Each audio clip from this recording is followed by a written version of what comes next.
کہ اپنے اندر قوت برداشت پیدا کریں، کہ ہر انسان اپنے اندر قوت برداشت لے۔ آپ صلی اللہ علیہ وسلم کی زندگی میں یہ وصف تھا، قوت برداشت بہت تھی، آپ کو غصہ نہیں آتا تھا جلد، اب بڑے تحمل سے بات سنتے اور بڑی محبت سے جواب دیتے تھے۔ اسے ایک واقعے سے سمجھیں کہ آپ کی قوت برداشت کتنی ہے۔ ایک دیہاتی شخص جو مسلمان ہوا، اب چونکہ معاذ اللہ جاہلیت میں شراب بھی پی، زنا بھی ہوا، تو جب یہ آپ صلی اللہ علیہ وسلم کے پاس آیا ہے تو حضور سے آ کر کہنے لگا، یا رسول اللہ مجھے زنا کرنے کی اجازت دیں۔ اب دیکھیں، ایک آدمی مسجد میں سوال کرے، مسجد نبوی، سوال بھی کسی دوست اور ساتھی سے نہیں کر رہا، معلم اعظم رسول اللہ صلی اللہ علیہ وسلم سے کر رہا ہے، اور سوال بھی کتنا سخت کہ مجھے زنا کی اجازت دے دیں، لیکن آپ صلی اللہ علیہ وسلم نے غصہ نہیں کیا۔ آج کا کوئی ہوتا کہتا ہاتھ پکڑو مسجد سے نکال دو، بے ادب آدمی ہے اور اسے مسجد کے آداب کا پتہ نہیں، مسجد میں آ کر خدا کے گھر میں زنا کی اجازت مانگ رہے، شاید ہم اس پہ کوئی فتویٰ بھی لگا لیتے، کوئی حکم بھی لگا دیتے، لیکن آپ کی قوت برداشت کتنی ہے اور سمجھانے کا اسلوب کیسا ہے۔ آپ نے اسے قریب کیا اور قریب کر کے فرمایا، یہ بتاؤ کیا تم یہ گوارا کرتے ہو کہ تمہاری والدہ کے ساتھ کوئی یہ شخص ایسی حرکت کرے؟ انہوں نے کہا، یا رسول اللہ میں کبھی برداشت نہیں کرتا کہ کوئی میری ماں کے ساتھ زنا کرے۔ آپ نے فرمایا، تم جو یہ حرکت کرو گے تو ممکن ہے کہ وہ بھی کسی کی ماں ہو، اور لوگ بھی اپنی ماؤں کے ساتھ یہ حرکت برداشت نہیں کرتے۔ پھر آپ نے فرمایا، تم یہ گوارا کرو گے تمہاری بیٹی کے ساتھ کوئی یہ حرکت کرے؟ کہا، یا رسول اللہ میرے ماں باپ آپ پر قربان ہوں، کبھی گوارا نہیں کروں گا۔ آپ نے فرمایا کہ لوگ بھی برداشت نہیں کرتے کہ ان کی بیٹیوں کے ساتھ یہ حرکت۔ پھر آپ نے ایک ایک رشتہ گنوایا، کیا تم اپنی بیوی کے ساتھ گوارا کرو گے، اپنی خالہ کے ساتھ گوارا کرو گے، اپنی پھوپھی کے ساتھ گوارا کرو گے؟ تو ہر مرتبہ جواب دیتا، یا رسول اللہ نہیں، میں یہ برداشت نہیں کر سکتا۔ تو آپ صلی اللہ علیہ وسلم نے فرمایا، لوگ بھی یہ برداشت نہیں کر سکتے۔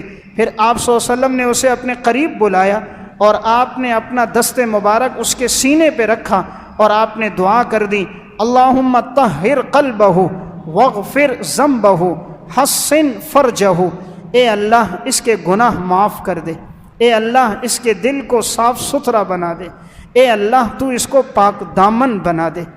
حضرت انس بن مالک فرماتے ہیں، وہ دن ہے وفات کا دن، پھر کبھی ہم نے اس صحابی کو نگاہ اٹھا کر بھی مدینہ میں چلتے ہوئے نہیں دیکھا۔ زنا تو دور کی بات ہے، کبھی زندگی میں بدنظری بھی نہیں کی کہ اس نے آنکھ اٹھا کر کسی کو دیکھا ہو۔ ساری زندگی پھر ایسی نگاہیں جھکائی ہیں کہ عفت اور پاک دامنی کی زندگی گزاری۔ اس میں دو باتیں معلوم ہوئی۔ نمبر ایک، آپ صلی اللہ علیہ وسلم کی دعا کی قبولیت کتنی ہے کہ آپ نے دعا فرمائی فوراً قبول ہو گئی۔ اور نمبر دو، صحابہ اکرام کے عمل کا جذبہ کتنا تھا، جیسے حضور نے انہیں دعوت دی انہوں نے قبول کیا۔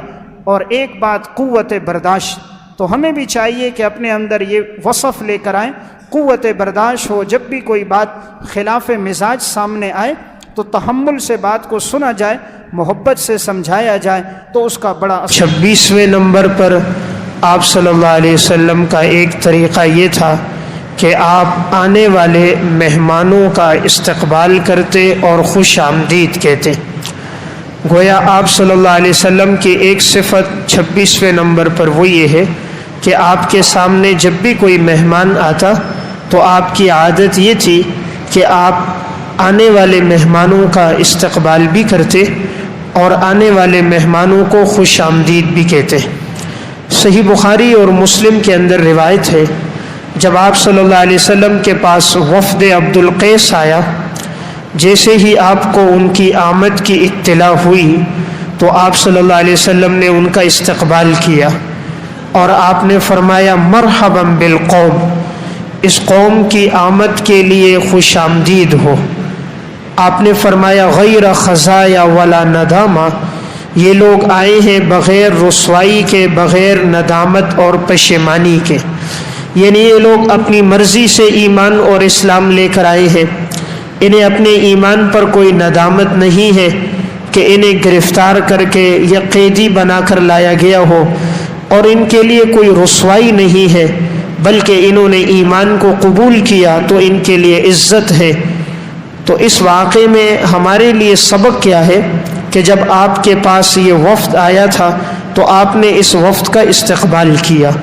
تو معلوم ہوا حضور کی طرز زندگی کا ایک وصف یہ ہے کہ آنے والے مہمان کو خوش آمدید کہا جائے اور اس کا استقبال کیا جائے۔ 3 چیزیں ایسی ہیں جس کے کرنے سے دوسرے کے دل میں محبت پیدا ہوتی ہے۔ نمبر 1، مخاطب کو اچھے نام سے پکارنا۔ نمبر 2، اس کی آمد پر استقبال کرنا۔ نمبر 3، اس کے لیے مجلس میں جگہ بنانا۔ یہ 3 چیزیں ایسی ہیں کہ جس کے کرنے سے دوسرے کے دل میں انسان کے لیے محبت اور احترام کا جذبہ پیدا ہوتا ہے۔ تو گویا 26ویں بات یہ ہے کہ کسی کی آمد پر خوش آمدید کہا جائے۔ نمبر 27، نیک لوگوں کی صحبت اختیار کی جائے۔ اس پر ہمیں دلیل آپ صلی اللہ علیہ وسلم کے اس واقعے سے جو آپ نے بیان فرمایا، آپ نے فرمایا کہ ایک شخص گزرا گزشتہ امتوں میں کہ جس نے 99 قتل کیے، اور جب وہ اپنی توبہ کے لیے ایک راہب کے پاس آیا جو عبادت گزار تھا، اس سے پوچھا کیا میرے اس گناہ کی توبہ ہو سکتی ہے؟ تو اس نے کہا کہ تم نے اتنے قتل کیے ہیں، تمہاری تو کوئی توبہ نہیں۔ تو اس نے اسے بھی قتل کر دیا کہ چلو تعداد 100 کی پوری ہو جائے۔ اب اس کے بعد اپنے فعل پر ندامت ہوئی، پشیمانی ہوئی کہ میں نے تو 100 قتل کر دیے، معلوم نہیں مغفرت بھی ہوگی یا نہیں۔ تو ایک عالم کے پاس گئے، اس سے پوچھا کہ میں نے اتنے گناہ کیے ہیں، کیا مغفرت ہو سکتی ہے؟ تو انہوں نے کہا اللہ غفور الرحیم ہے، تم اللہ کے سامنے اپنے گناہوں پہ ندامت کے آنسو بہاؤ اور پکی توبہ کرو، صدق دل کے ساتھ توبہ کرو، تو انشاءاللہ اللہ تمہاری توبہ کو قبول فرمائے گا۔ اور تم یہاں سے جاؤ اور نیک لوگوں کی صحبت اختیار کرو کہ فلاں محلے میں نیک لوگ رہتے ہیں، دیندار ہیں، صلحاء ہیں، ان کی صحبت میں رہو، نیک اعمال کو اختیار کرو، امید ہے اللہ تمہاری توبہ قبول کرے گا۔ اس شخص نے اپنی غلطی پہ اللہ کے سامنے توبہ کی، گڑ گڑایا، اور اس کے بعد اس نیک لوگوں کی مجلس کی طرف یہ جانے لگا۔ راستے میں چلتے چلتے ایک جگہ تک پہنچا تھا کہ اس کا انتقال ہو گیا۔ اب جہنم کے فرشتے بھی آ گئے، حدیث میں آتا ہے رحمت کے فرشتے بھی آ گئے۔ رحمت والے فرشتوں نے کہا اس نے توبہ کر دی ہے، لہٰذا ہم اس کی روح قبض کر کے اسے لے کر جائیں گے جنت میں۔ جہنم والے فرشتے آتے ہیں کہ نہیں، اس نے تو 100 گناہ کیے، 100 قتل کیے، اس کے لیے تو معافی کوئی نہیں۔ اب اللہ رب العزت ایک فرشتے کو انسانی صورت میں بھیجتے ہیں اور وہ فیصلے کے لیے آتے ہیں، اور یہاں اللہ اس زمین کو حکم دیتا ہے جو نیک لوگوں کے طرف جا رہی ہے کہ تو زمین سکڑ جا تاکہ وہاں کا راستہ کم ہو جائے، اور جہاں سے یہ چل کر آیا تھا اس زمین کو اللہ نے حکم دیا، وہ زمین پھیل گئی۔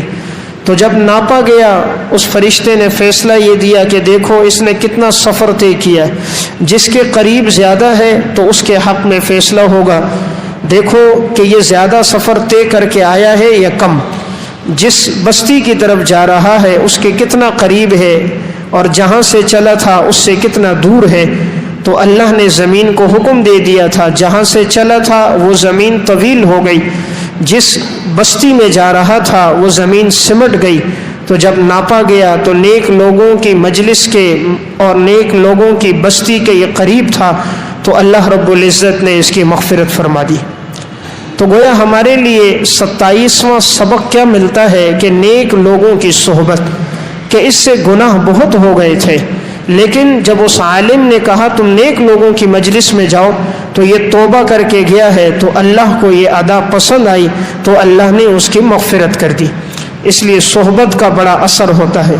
جو انسان مالداروں کی، دولت مندوں کی صحبت میں رہتا ہے تو اس کے دل میں پیسے اور مال کی محبت آتی ہے۔